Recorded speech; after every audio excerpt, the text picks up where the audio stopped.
It's on here now. The goalkeeper's beat, and South Africa have done Shaker Sport 2010. ሰላም አድማጮቻችን ጤና ይስጥልን እንደምናላችሁ ሸገር ስፖርትን እያደመጣችሁን ያላችሁት መልካም ጊዜ ይሆንላችሁ እንላለን። በድጋሚ አብራችሁን ቆዩ ነው የምንለው። ትናንትና ምሽት በእንግሊዝ ፕሪሚየር ሊግ ላይ የተደረገውን የማንቸስተር ዩናይትድ እና የብሬንትፎርድ ጨዋታን የተመለከተ የተለያዩ ነጥቦችን ማንሳት ነው።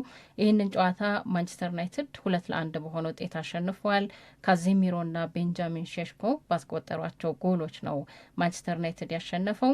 ግን ከጨዋታው ባሻገር ደግሞ ምን አነሳሳቸው የተለያዩ ጉዳዮች ይኖራሉ። ስለ ካዚሚሮ፣ ስለ ማይኖ፣ ስለ ብሩኖ ፈርናንዴዝ ብዙ ነገሮችን እንድንናገር ያስገደደ ጨዋታ ይመስለኛል። ለማንኛውም እናንተም ሀሳቦቻችሁን እየሰጣችሁ ቀጥሉ ነው የምንለው። ሄሎ አቤ። ሄሎ ሳምሪ፣ እንደምን አለሽ? እንደምን አላችሁ አድማጮቻችን? ሁሉ ሰላም? አለን ሁሉም ሰላም። እንዴት አለ? አለሁልሽ፣ እግዚአብሔር ይመስገን። አለን።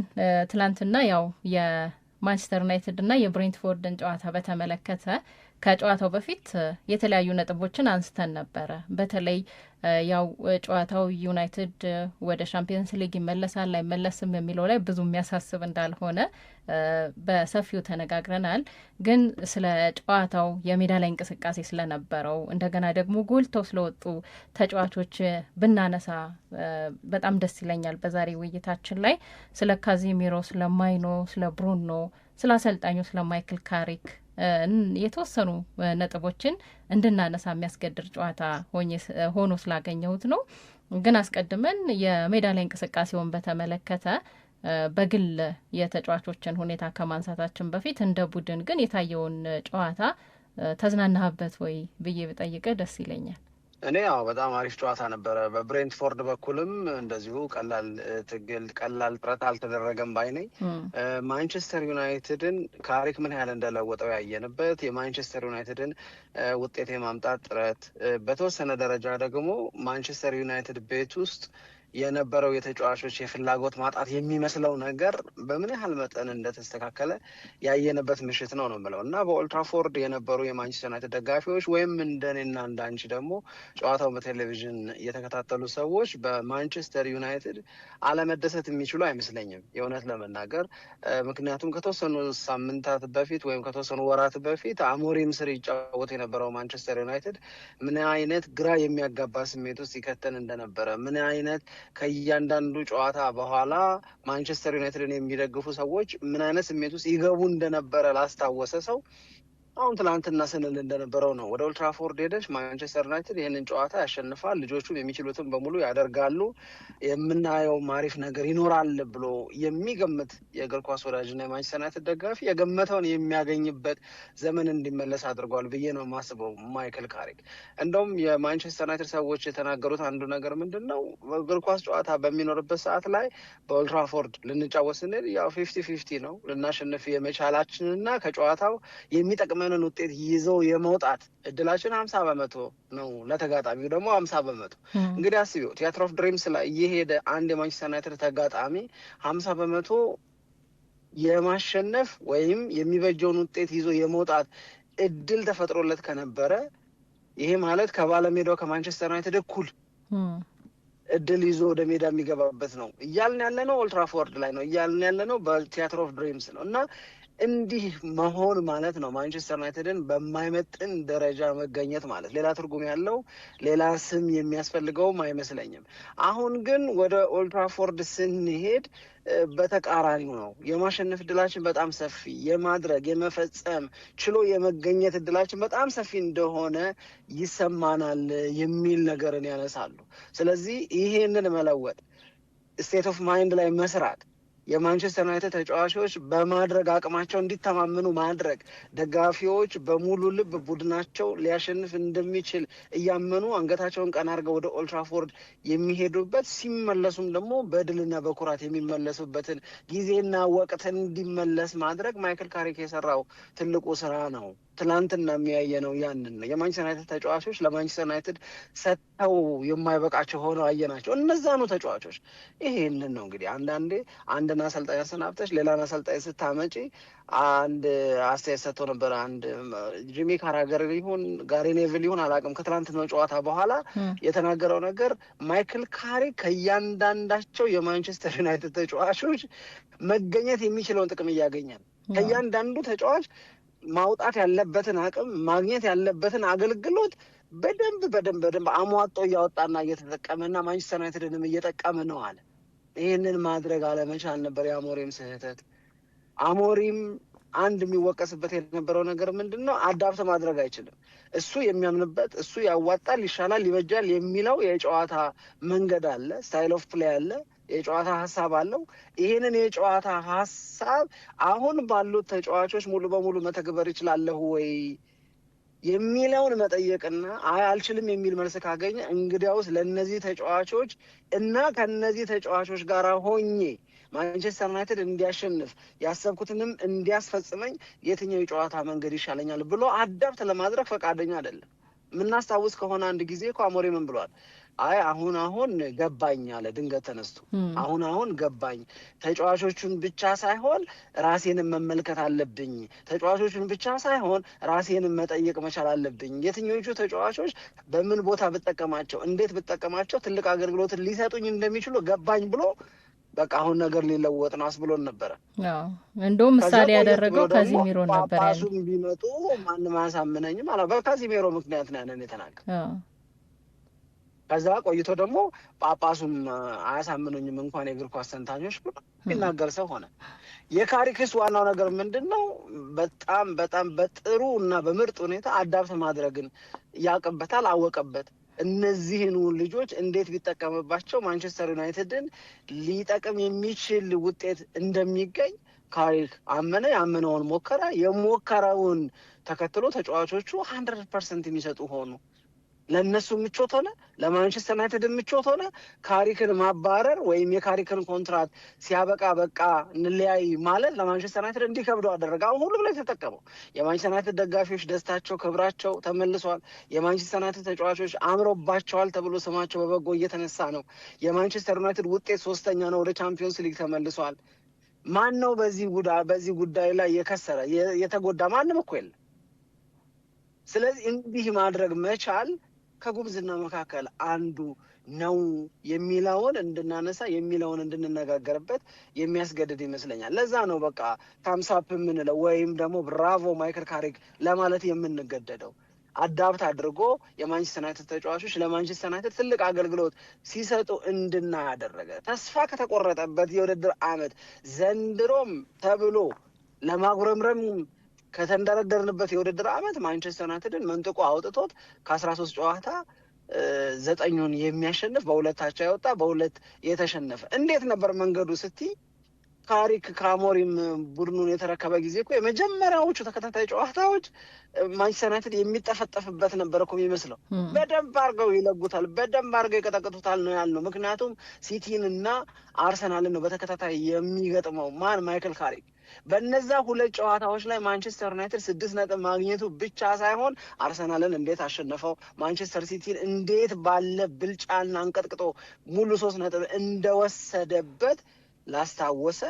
እንደውም አሁን ማለት ያለብን ያኔ ከሲቲ ጋራ ያኔ ከአርሰናል ጋራ ያሳየውን ፐርፎርማንስ ከዛ በኋላ በደንብ አልደገመውም ብለን ነው እንጂ የምንለው መሞቻው የሚመስለውን ማንቸስተር ዩናይትድ ይበልጥ ዝቅ የሚልበት ይሆናል ተብሎ የተገመተውን የሲቲንና የአርሰናልን ጨዋታ ከማሸነፍ ሙሉ 6 ነጥብ ከመውሰድ አንስቶ ከዛ በኋላ ከነበሩት ጨዋታዎች 9 የድል ውጤት ማምጣት በ2026 የሚገርም የነጥብ መሰብሰብ ነው የሰበሰበው። እና ጂሚ ካራገር የመሰከረውን እኔ ሙሉ በሙሉ ስለምስማማበት የእሱን ነገር ልንገርሽ ያለው ይሄ ዋንጫ ለማንሳት የሚጫወት ቡድን ባህሪ ነው ያለው። አሁን ማንቸስተር ዩናይትድ አለ ለታይትል ነው የሚሄድ የሚመስለው፣ ለዋንጫ አሸናፊነት ለሻምፒዮንነት የሚሄድ ቡድን የሚጠበቅበትን ባህሪ አሟልቶ አይቼዋለሁ ማንቸስተር ዩናይትድን አለ።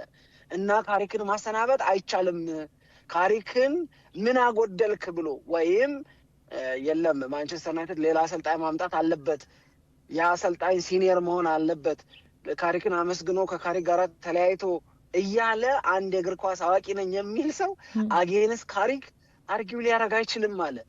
ያጎደለውን ዘርዝር ቢባል የሚዘረዝረው ነገር የለውም። በዚህ ምክንያት አንተና ማንቸስተር ዩናይትድ አብራችሁ መቀጠል የለባችሁም የምትይበት ብዙ ነጥብ አልሰጠም ማይክል ካሪክ። እና አንዳንድ ሰዎች ምን ይላሉ? ሉዊስ ሄንሪኬ ይላሉ። ኦፍኮርስ ሉዊስ ሄንሪኬ ባይፋር የተሻለ አሰልጣኝ ሊሆን ይችላል፣ በልምድም በማሸነፍ ትራክ ሪከርድ ምንም ብንወስደው የማይክል ካሪክ እኩያ አይደለም። ነገር ግን ሉዊስ ሄንሪኬን ማግኘት ይቻላል ወይ ብሎ ቢቢሲ ዛሬ ያወጣው መረጃ አለልሽ። ሉዊስ ሄንሪኬና ፒኤስጂ ኮንትራታቸውን ሊያራዝሙ ይችላሉ በጣም በቅርቡ። ከዛ ጁሊያን ኒግልስማን ነው የሚባለው። ኒግልስማን የጀርመን ብሔራዊ ቡድን አሰልጣኝ ነው። ጀርመን ምናልባት ለዓለም ዋንጫ የዋንጫ ጨዋታ የምትስ ከሆነ ማንቸስተር ዩናይትድ የፕሪሲዝኑን የመጀመሪያ የወዳጅነት ጨዋታ ባደረገ ማግስት ነው ጀርመን የዋንጫ ጨዋታውን የምታደርገው ብሎ ብዙም እዛ ላይ እንዳናስብ ተስፋ ሲያስቆርጠን እንደዛ አድርገው ጻፈው። የወርልድ ካፕ ፋይናል ጨዋታ ሲደረግ ማንቸስተር ዩናይትድ ደግሞ የወዳጅነት ጨዋታ የፕሪሲዝን ጌሙን እያደረገ ነው። በዋዜማ ማንቸስተር ዩናይትድ ጨዋታ ጀርመን ፋይናሊስት ሊሆኑ ከሚችሉ ብሔራዊ ቡድኖች መካከል አንዷ ናት። ከዛ በኋላ መቼም ቶማስ ፍራንክ አትይኝም እኔም አልልሽም ቶተናምን የት እንዳደረሱት ስላየ። አንዳንዴ ቶተናምን ማሰልጠንና ብሬንትፎርድን ማሰልጠን መካከል ሰፊ ልዩነት እንዳለው የቶማስ ፍራንክ ምሳሌ ይታይ። እነ ኢራዮላን ነው የምናነሳው። እነዚህ ሁሉ ነገሮች ከግምት ውስጥ ሲገቡ ማይክል ካሪክን ለመግፋት እናም የበርንመዝን አሰልጣኝ ወይም የቀድሞውን የብሬንትፎርድ እና ተሰናባቹን የቶተንሃም አሰልጣኝ ለመቅጠር አይ ዶንት ቲንክ ዛትስ ራይት ዲሲሽን ብለው ሰዎች በግራም በቀኝም የማንቸስተር ዩናይትድ የሆኑ ያልሆኑም ጭምር ካሪክን ምን አጎደልክ ብለን እናሰናብተው እያሉ ነው። እና በጣም የሚገርም ስራ ነው የሰራው ማይክል ካሪክ የሚለውን ለማንሳት ነው። ካዚሜሮን በተመለከተ ያነሳሽው ነጥብ እኔ እውነት ለመናገር እኔ በቂ ቃል የለኝም። በጣም ካዚሜሮን በተመለከተ ለመናገር አንድ ለማንቸስተር ዩናይትድ ያለውን ቦታ ያለውን ፍቅር ያለውን ክብር እና ለማንቸስተር ዩናይትድ ያለውን ሰጥቶ የማይጠግብ መሆኑን ብቻ መነሻ አድርገሽ ባልወጣም ምትዩ ተጫዋች። ምክንያቱም ጉድለቱ እሱ ነው። አሁን አሌሃንድሮ ጋርናቾ የሚባል ሰው ስለረሳን፣ አሁን ማርከስ ራሽፎርድ የሚባል ሰው ስለረሳን ነው እንጂ ማንቸስተር ዩናይትድ ቤት ውስጥ እነዚህ አሁን የጠራኋቸው ስሞች እና እነዚህ ግለሰቦች ብዙ ነገር እንዲጎድል በማንቸስተር ዩናይትድ ቤት ውስጥ ተጫዋቾች ለማንቸስተር ዩናይትድ በመጫወታቸው ብቻ ይሰማቸው የነበረውን የኩራት ስሜት እንዲጠፋ እንዲደበዝዝ ማንም እንደ ልቡ የሚሆንበት እንዲሆን እኮ አድርገው ነበር።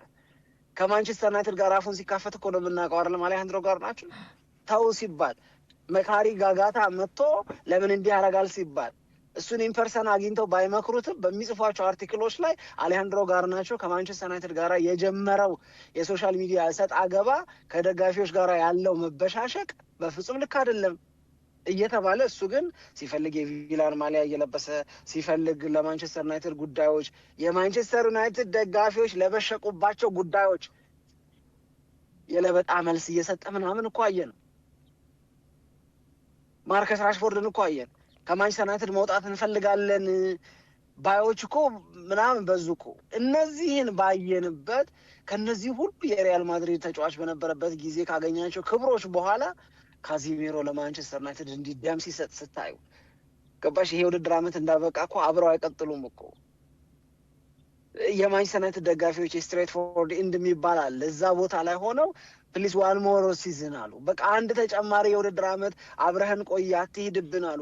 ይሄ ልጅ ሜዳም ላይ ያገለገለ ነው። ይሄ ልጅ አት ሴም ታይም ጎልም እያስቆጠረ ነው። ባይ ዘ ዌይ በዘንድሮ የውድድር ዓመት ለማንቸስተር ዩናይትድ ጎሎች በብዛት እያስቆጠረ ነው ያለው። 8 ጎሎችን ግን በግንባር ገጭቶ ነው ያስቆጠረው። ትናንት የቴሌቪዥን ስክሪኑም ላይ ያንን ሲያሳየን ነበር። በአንድ የውድድር ዓመት ለማንቸስተር ዩናይትድ ብዙ ኳሶችን በግንባር እየገጨ ጎል በማስቆጠር ዲዋይት ዮርክ ነው ያለው ሪከርድ 8 ነው። አሁን 4 ጨዋታዎች ይቀራሉ። ካዚሜሮ ተጨማሪ ጎል የሚያገባ ከሆነ አዲስ ሪከርድ ነው። እሱ ለማንቸስተር ዩናይትድ መጫወት ከጀመረበት ጊዜ አንስቶ ኤርሊንግ ሃላንድ ነው ብዙ ጎሎችን በግንባር እየገጨ ጎል ያስቆጠረው በፕሪሚየር ሊጉ። ካዚሜሮ 11 አለው፣ እሱ 18 ነው ያለው። እንደነዚህ ባሉ በጎ ነገሮች እናነሳዋለን። ከሚያገባቸው ጎሎች ውጪ ለማንቸስተር ዩናይትድ ካለው ዴዲኬሽን ወይም ቁርጠኝነት የማንቸስተር ዩናይትድን በማሊያ በመልበሱና ለማንቸስተር ዩናይትድ በመጫወቱ ያለውን ኩራት ከማሳየት ጎን ለጎን ግን የተሰጠው ደግሞ ሮል አለ አይደለ? ለምሳሌ ለቤንጃሚን ሼሽኮ ጎል አግባ አይነት ሮል እንደተሰጠው ለካዚሜሮም በተሰጠው ሚና ደግሞ he was perfectly right። የሚገርም ካዚሜሮን ነው እያየን ያለ ነው። ግን የማንቸስተር ዩናይትድ ደጋፊዎች አሁን እባክህ ቢሉም ዋን ሞር ሲዝን ቢሉም ከጨዋታው በኋላ ታሪክን ጠየቁት ጋዜጠኞቹ።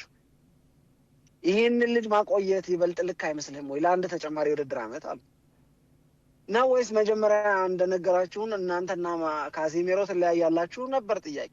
አዎ አለስ በቃ ይለያያል። ካዚሜሮን የመሰለ ተጫዋች ማጣት ቢጎዳ የሚፈጥረው ክፍተት ቢኖርም በተጫዋቾቹ ላይ ያለው ተጽዕኖ ይሄ እኔ አንቺ እና ኳስኒ ብሎ የሚቀመጥ የእግር ኳስ ወዳጅ የማያየው ካሪክ ግን እንዳሰልጣኝነት የሚመሰክረው ወይም ሊመሰክረው የሚገባ ጉዳይ ነው። የሚመሰክረው ምንድነው? በማንቸስተር ዩናይትድ ተጫዋቾች ላይ ያለው ኢንፍሉዌንስ ወይም ተጽዕኖ የካዚሜሮ ይገርማል እያልን ያለው የሆነ ጎሉን ካገባ በኋላ የዩናይትድን ባጅ ሲስ ምናምን ይፈጥርብሽ ስሜት የለም አለ እኮ በቃ የአካዳሚ ተጫዋች ነው የሚመስለው የዩናይትድ አይደል? ብዙ ስኬቶቹ ነው እንደዚህ መሆን የነበረበት እኮ ራሽፎርድ ነው እንደዚህ መሆን የነበረበት። ብዙ ስኬቶቹ አይ ዶንት ኖ እንግዲህ እንዴት እንደምገልጸው አላውቅም። አይ ልክ ነው። ትናንት በጣም የሚገርም ስሜት ነበር የገለጸው ጎሉን ካስቆጠረ በኋላ የማንቸስተር ዩናይትድን ባጅ ሲስም የነበረበት መንገድ በጣም በቃ እንድትረዳው የሚያደርግ ነው ለክለቡ ያለውን ፍቅር እና ብዙ ስኬቶቹን ይሄ ተጫዋች ያገኘው ዋንጫዎች ያነሳው ከሪያል ማድሪድ ጋራ ነው። ግን በአብዛኛው ከማንቸስተር ዩናይትድ ጋር አስተሳስረን እንድናስበው የሚያስገድዱ ሁኔታዎችን ፈጥሯል ብዬ ነው እኔ የምረዳው። እና ትላንትናም እንዳልከው ነው ያው ሙሉ ጨዋታውን ተጫውቷል። ከዛ በኋላ ወደ መልበሻ ቤት ሲገባ ደጋፊዎች ይጠይቁ ነበር እባክህ አንድ ተጨማሪ የውድድር ዓመት ብለው ይጠይቁ ነበር። እርግጥም አብረን ሁን ይሉ ነበር። አሁን ተደጋጋሚ ጥያቄ ነው የማንቸስተር ዩናይትድ ደጋፊዎች እየጠየቁ የሚገኘው።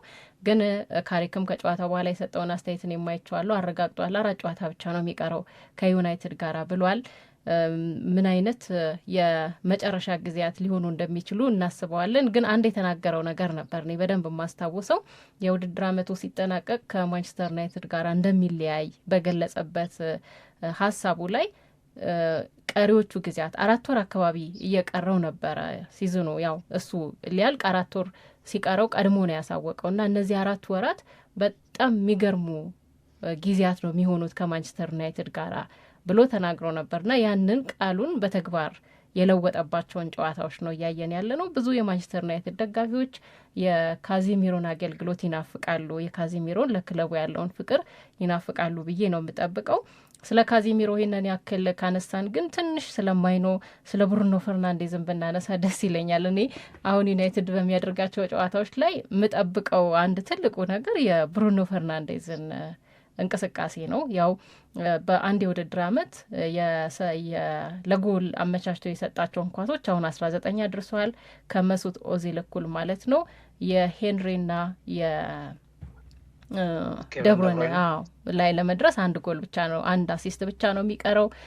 ትላንትናም ያንን እያሰበ የሚጫወት ይመስል ነበር። እንደው ለሼሽኮ በሰጠው ኳስ ላይ በጣም ተደስቻለሁ እኔ ምክንያቱም ያንን ኳስ ለኤምቤሞ ሰጥቶት ቢሆን ኖሮ አይ ዶንት ቲንክ ጎል የሚሆን አልመሰለኝም እንደዛ። እና የሼሽኮንም የመጨረስ ብቃት ማድነቅ ያስፈልጋል። ስለ ብሩኖና ስለ ማይኖ ትንሽ ነገር ጨምርና ወደ ዛሬው ጨዋታ እናልፋለን። እኔ ስለ ኮቢ ሜይኖ ምንም የምለው የለኝም። አሞሪም የስራ አንስት ከማለት ውጭ እውነቴን ነው የምነግርሽ። ይሄ ኮቢ ሜይኖ የእውነቴን ነው። ይሄንን አቅም መደበቅ፣ በዚህ አቅም ላይ ቸልተኛ መሆን፣ በዚህ አቅምና ጉብዝና ላይ ግትር መሆን አንዳንዴ ይሄ በቃ የሆነ ስም የምታጭለት ነገር አለ አይደል? ስም የምታጭለት ድክመት እኮ ነው። የአሞሪም እንደ የሱም እኮ ቢሆን ኬሪየሩ ነው ለአሞሪም ለራሱ ማለት ነው ጎበዞቹን ጥሩዎቹን ልጆች በማንቸስተር ዩናይትድ ቤት ውስጥ የተሻለ ነገር ሊያደርጉ ይችሉ የነበሩትን ተጫዋቾች እድል ቢሰጥና ማንቸስተር ዩናይትድ ቢያምርለት እኮ ለአሞሪምም ክብር ነው እኮ አይደለም? የእሱም ኬሪየር ነው፣ የእሱም ጉብዝና የሚፈተሽበት፣ የእሱም ጉብዝና ይኸው ካሪክ እንደተከበረበት ማለት ነው። ማን ይሙት ዛት ሴት በቃ እሱን ነው የምልሽ እኮ ካሪክ የማንቸስተር ዩናይትድ አሰልጣኝ ከመሆኑ በፊት በማንቸስተር ዩናይትድ ጉዳይ ላይ ሀሳብ ሲባል ስለ ኮቢ ሜኖ ተናግሮ አይጠግብም። አይታችሁ ከሆነ የተለያዩ ፖድካስቶችም ላይ ቀርቦ ኮቢ ሜኖን በተመለከተ ያለውን የተለየ እይታ እና አረዳድ በተደጋጋሚ ሲያስረዳ ነበረ። ግን አሁን እንደው በኔ ሞት ካዚሜሮን አለማጫወት አትሺም፣ እዛ ላይ ምንም ስህተት አልሰራም አሞሪም። ግን ኡጋርቴን ከኮቢ ሜኖ በላይ ማመን የኡጋርቴን ማቃት ዓለም እያየው የሚቀጥለውም ጨዋታ ላይ የሚቀጥለውም ጌም ላይ በቃ ልጁ እስኪከፋው ድረስ ማንቸስተር ዩናይትድ ለቆ መውጣት እስኪመኝ ድረስ ይህንን አመለሸጋ የሆነን ኮቢ ሜኖን ተነጫናጭ አደረገው። እንኳን እሱ ወንድሙ ሁሉ መናገር ጀመረ። በቃ አሁንስ በዛ አሉ ማለት ይኸውልሽ ኮቢ ሜኖን ወደ ሜዳ ይዞ ለመግባት 97% የሚደርስ ምክንያት ተፈጥሮለት ኮቢ ሜኖን ይዞ ከመግባት ሌላ አማራጭ እኮ የሚከተል የነበረ ሰው ነው አሞሪም ማለት እንዴ። ይሄ እኮ በጣም ነውር እኮ ነው። እውነት ለመናገር ይሄ ነውር ነው፣ ይሄ ግፍ ነው፣ ትክክል አይደለም።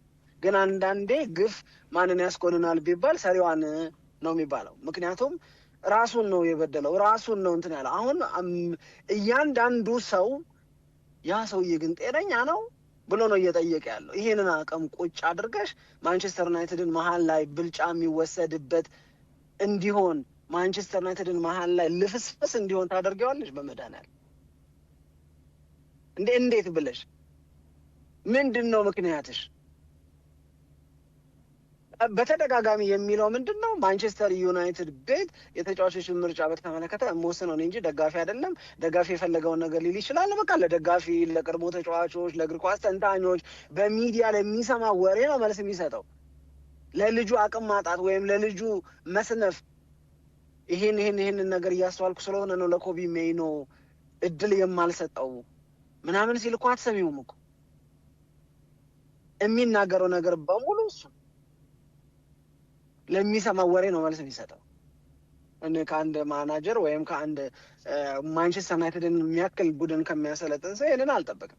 ኮቢ ሜኖ ካሪክን አኮራው። ኮቢ ሜኖ ግን አት ዘ ሴም ታይም አሞሪምንም አሳፈረው። እኔ አይ ዶንት ቲንክ አሁን አሞሪም አንድ ጋዜጣዊ መግለጫ ቢሰጥ ወይም አንድ ረዘም ያለ ቃለ ምልልስ ቢኖረው በዛ ቃለ ምልልስ ላይ ስለ ኮቢ ሜኖ ቢጠየቅ እኔ አፉን ሞልቶ ሊናገር የሚችለው ምክንያት ያለው አይመስለኝ። አንዳንዴ ብልህ ከሆነ ይሄ አሱሴ ሶሪ ልክ አይደለሁም ተሳስቻለሁ፣ አይ ቲንክ የዚህ ልጅ አቅም መጠቀም ከነበረብኝ በላይ አልተጠቀምኩ ይላሉ እኮ ሌሎች አሰልጣኞች። ምን ይጸጽታል በአሰልጣኝነትህ ጊዜ፣ ምን ይጸጽታል ገሌ ክለብ በነበረ ቆይታ ምናምን ሲባል እንትናን በደንብ አለመጠቀም እኮ ይላሉ እኮ ቬንገር ይላሉ፣ ፈርጉሰን እኮ ይላሉ እኮ። አሞሪም ደግሞ መጸጸት ካለበት በዚህ ልጅ መጸጸት መቻል አለበት ነው የምለው እኔ የእውነት ለመናገር። ሌላው በብሩኖ ፈርናንዴዝ ጉዳይ እኔ ይኸውልሽ ብሩኖ ፈርናንዴዝ የማንቸስተር ዩናይትድ የሆነም የማንቸስተር ዩናይትድ ያልሆነም ሰው ብሩኖ ፈርናንዴዝ የሆነ ትልቅ ክብር እንዲያገኝ ሊመኝለት ይገባል ስል ቆይቻለሁ እስከ ዛሬም ድረስ። ዛሬም ይሄንን ነው ማጠናክረው። ብሩኖ ፈርናንዴዝ ላቃተው ማንቸስተር ዩናይትድ የሚችለውን በሙሉ ያደረገ ሰው ነው። በማንቸስተር ዩናይትድ የድክመት ወቅቶች ጎብዞ በማንቸስተር ዩናይትድ ደጋፊዎች አይን ላይ የተስፋ ስሜት፣ ልባቸው ላይ የተስፋ ስሜት እንዳይጠፋ ያደረገ ሰው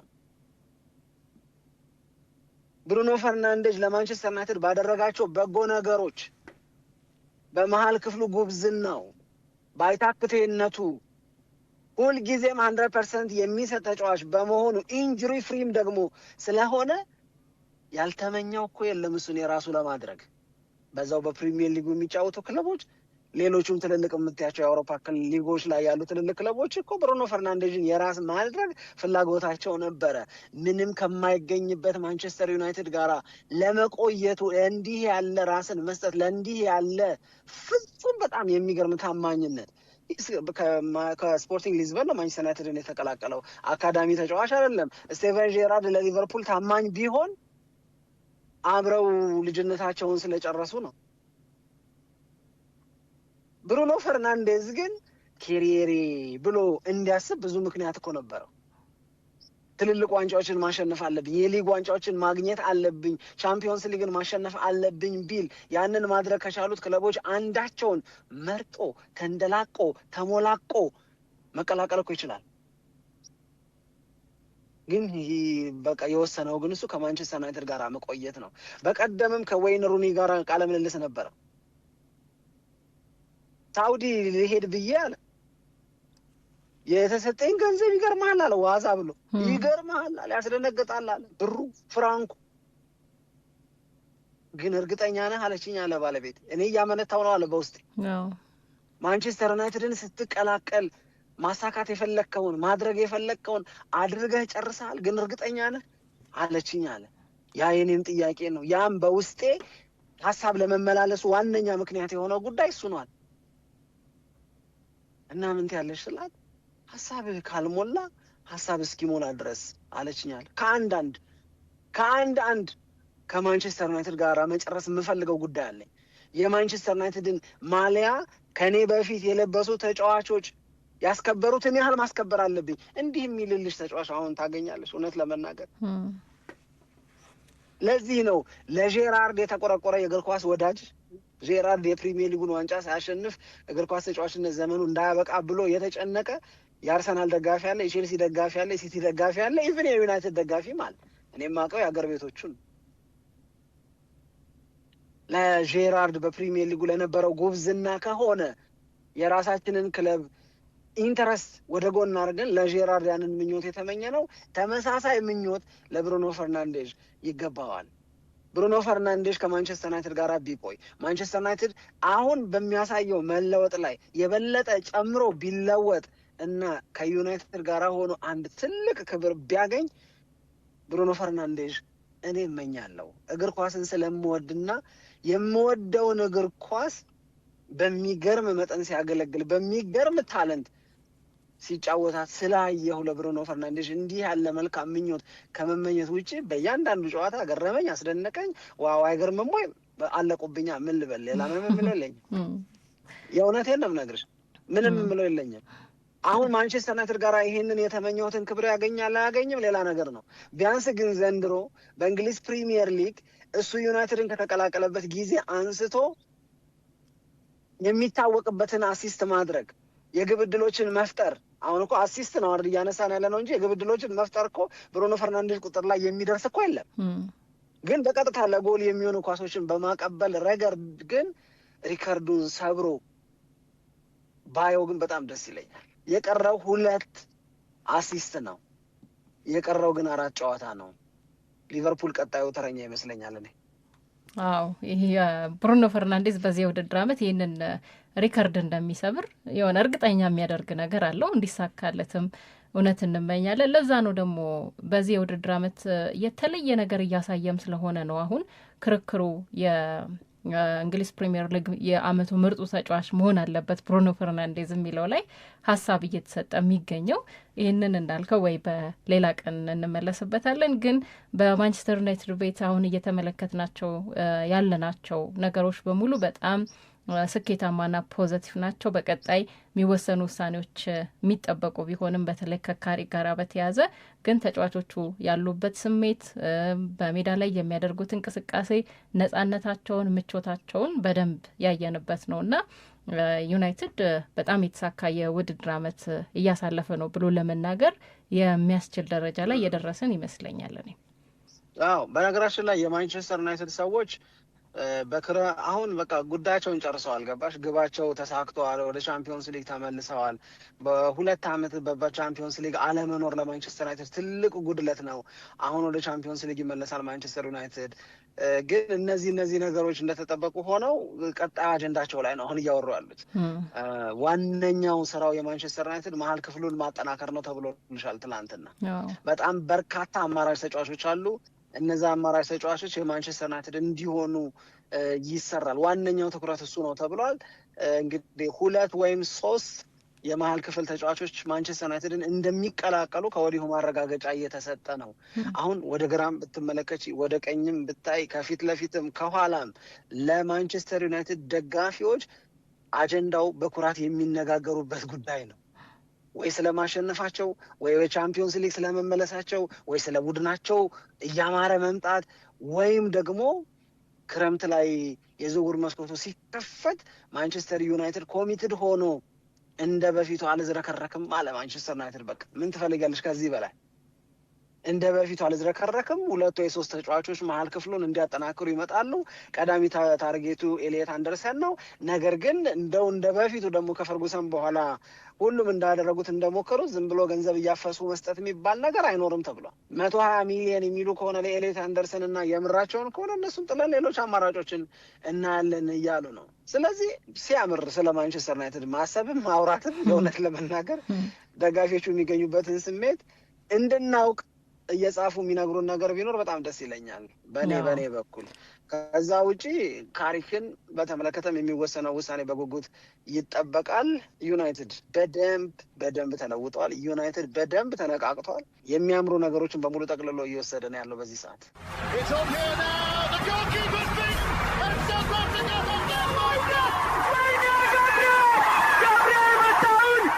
Checker Sport 2010